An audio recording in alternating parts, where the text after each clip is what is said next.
শারদ উৎসব মানে ঘুরতে বেরোনো, পাহাড়, সমুদ্র কিংবা ডুয়ার্সের সবুজ বনভূমি, সর্বত্রই ভিড় জমে পর্যটকদের। কিন্তু ডুয়ার্সে পুজো কাটাতে এলে একটাই প্রশ্ন থাকে, অঞ্জলি আর ভোগের ব্যবস্থা কোথায়? এবার সেই চিন্তায় সমাধান করেছে বন দফতর। গরুমারা এবং জলদাপাড়া প্রতি বছর পর্যটকের ঢল নামে।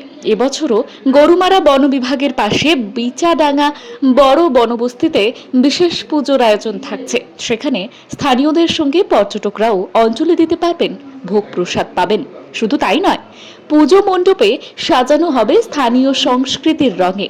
নাচ, গান, লোকসংস্কৃতি পরিবেশনায় ভরে উঠবে পরিবেশ।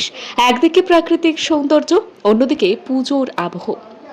এই বিরল মেলবন্ধন পর্যটকদের ডুয়ার্স ভ্রমণকে করে তুলবে আরও উপভোগ্য। গরুমারা ডিভিশনের ডিএফও জানিয়েছেন, আমরা চাই পর্যটকরা শুধু ভ্রমণ নয়, পুজোর আনন্দও উপভোগ করুক। তাই অঞ্জলি এবং ভোগের বিশেষ ব্যবস্থা রাখা হয়েছে। ব্যুরো রিপোর্ট, খবর শিলিগুড়ি। পুজোটা তো একটা ঐতিহ্যবাহী পুজো, যেটা আমাদের বিচাভাঙা ফরেস্ট ভিলেজের ওখানে হয়।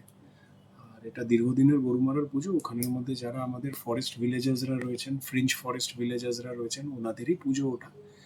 তো রেগুলার বেসিসে ওখানে ফোক ডান্স প্রোগ্রামস থাকে, তারপরে কমিউনিটি একটা কিচেন আমরা সেট আপ করি ওখানের মধ্যে, যেখানে রেগুলার বেসিসে ভোগ দেওয়া হয়।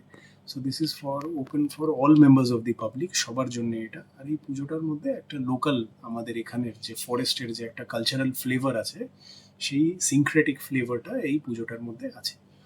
পর্যটকরা আসলে কি দেখে, সেখানে আসলে কি আলাদা কি দেখতে পাবে বা কি কি অনুভব করতে পারবে? আমার মনে হয় যে আমাদের আলাদা আলাদা জায়গার পুজোর মধ্যে একটা আলাদা আলাদা কালচারাল ফ্লেভার আছে, তো সেই ফ্লেভারটা ওনারা উপভোগ করতে পারবেন। আর এখানে লোকাল কালচারের সাথে অনেকটা বেশি অ্যাওয়্যার আর অনেকটা ইনফরমেশন ওনাদের কাছে আসবে। তো এই সিনথেসিসটা হবে এখানে।